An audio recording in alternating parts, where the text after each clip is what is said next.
Hey there. So we're talking about whining, tantrums, and tears. And in this particular video episode, I'm going to talk to you about a principle known as looking deeper than behavior. Sometimes we get overly focused on our children's behavior and whether or not it is right and wrong, and whether or not we have to kind of either give a consequence or talk to them or do something to get rid of that behavior, or we can let that behavior go by. I find it's often more helpful to look beneath the behavior as to what is going on behind it. What are the underlying needs of any particular behavior that is not working well in the environment? If children are whining, that's probably not working well in the environment. If they're emotionally manipulative, that's not a great way to be. If they're aggressive, not a great way to be. Throwing tantrums. So those are the behaviors that we look at, but we shouldn't focus so much on that. We should look behind it and say, what is the underlying need in this situation? Because typically, if we locate the need and we address the need, then it brings the nervous system back to rest and the behavior goes away.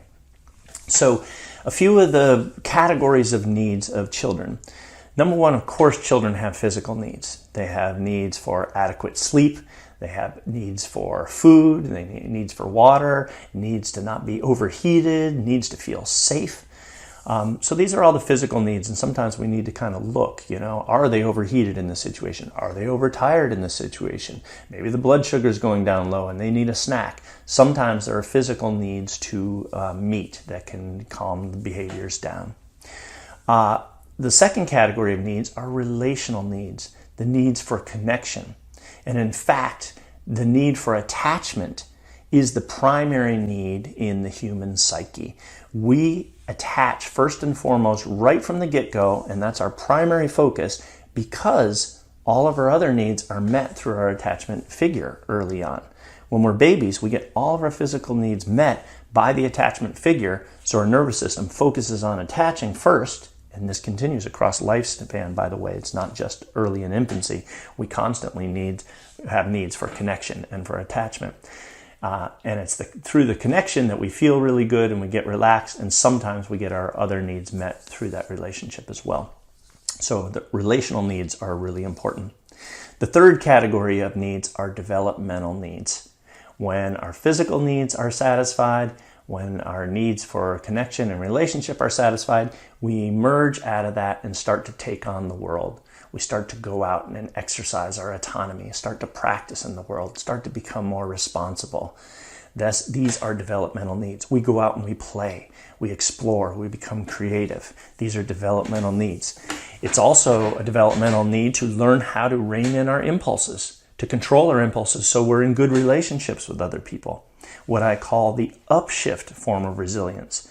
When you hit a boundary and somebody says, no, not that way, that doesn't work for me, you have to upshift. You have to become creative. You have to dig deep and find win-win situations to continue having good relationships with people out in the world, even as you get your other needs met.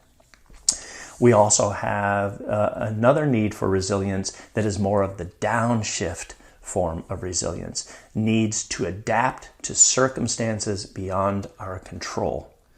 If we lose our adaptiveness in the face of adversity, we're in real trouble in life, and we become hardened and tight and pushy around everything instead of being able to accept when things don't go our way. So these are the broad categories of needs. I talk about these in the book Mindful Discipline and in Fiercely Loving Fathers, as parents should provide 5 broad categories of emotional nourishment or relational nourishment for their children. On the yin side, we have unconditional love. I love you no matter what. You're perfect exactly as you are. There's no behavior that can separate me from you.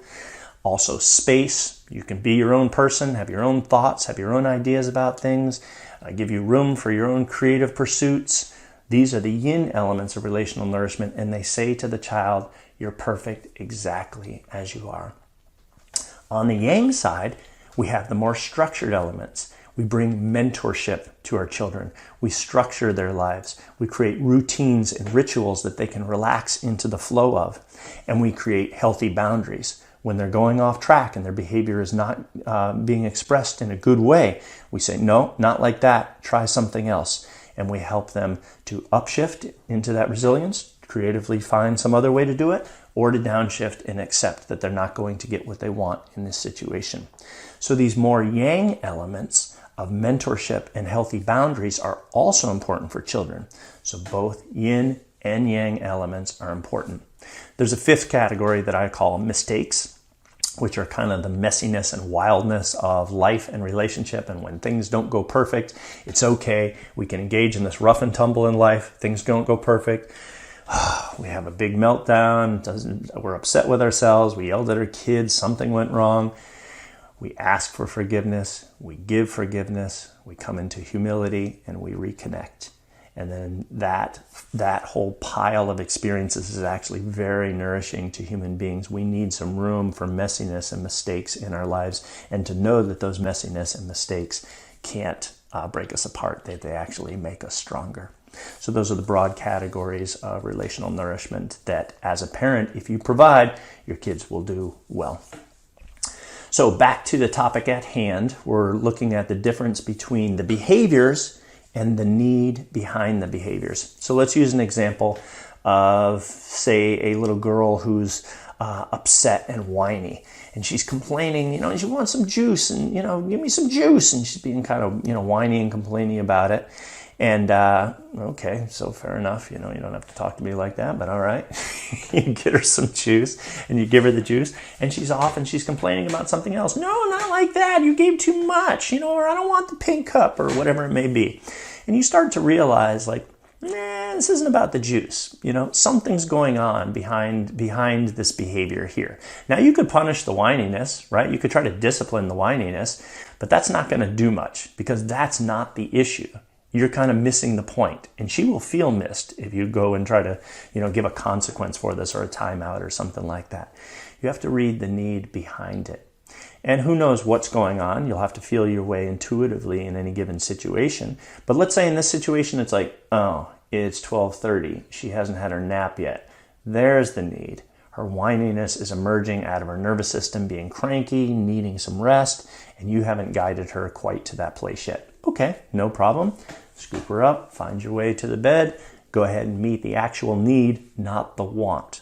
Okay? Don't punish the behavior. Don't think it's all about what she says she wants. Read the need behind the behavior and meet the need, so the nervous system can relax and start over again. So the point here is that not everything needs to be disciplined. And in fact, what we should be focused on, and what the Parenting 3.0, what the Fiercely Loving Fathers level of parenting is, we should focus on the long-term creation of discipline. So let me lay this out for you real quick. Parenting 1.0 is discipline in terms of punishments and consequences and rewards and behavioral shaping of the human being. This leaves a lot out of the equation. It leaves the emotional needs of the child out of the situation, the needs for relationship. It leaves out their long-term development to develop the capacities for responsibility and good behavior in the future, in the long run. And instead, it treats them like a lab rat with punishments and rewards and tries to manipulate them. That's not really the healthiest form of discipline. The second, Parenting 2.0, their approach to discipline is very much about talking about it, using words, verbalizing everything, asking about the feelings, asking if you see how you affected them. There's a lot of talking and emotional negotiation at the Parenting 2.0 level. And this is a little bit better. There's some teaching going on here. And that's one of the meanings of discipline, is to teach. So you're teaching and you're helping children learn about the world in maybe slightly deeper ways than Parenting 1.0. However, this isn't always what is needed also. This often, in fact, is a one-size-fits-all approach that doesn't work well in certain situations. So in Parenting 3.0, it's always, what is the particular need of this situation? What is the need behind the behavior? And sometimes it's not talking about feelings and what's going on. Sometimes it's just a firm limit. No, not like that. try something else. And the kid has to figure it out, has to use their words or interact in a different way. It's not always emotional conversations. It's not always about trying to elicit empathy. A lot of these approaches work when you connect with your child and you teach them about the inner world of people. There is a benefit to that. There are positives to that, but sometimes this is way overdone. And we'll talk about specific situations where that's not very helpful in the future. So the focus here, read the need behind the behavior. Don't focus on the behavior so much. Try to look behind it as to what's going on in the mind and the body of the child, and specifically what is the need that needs to be met to bring them down to rest. Okay, I'll talk to you soon. Bye.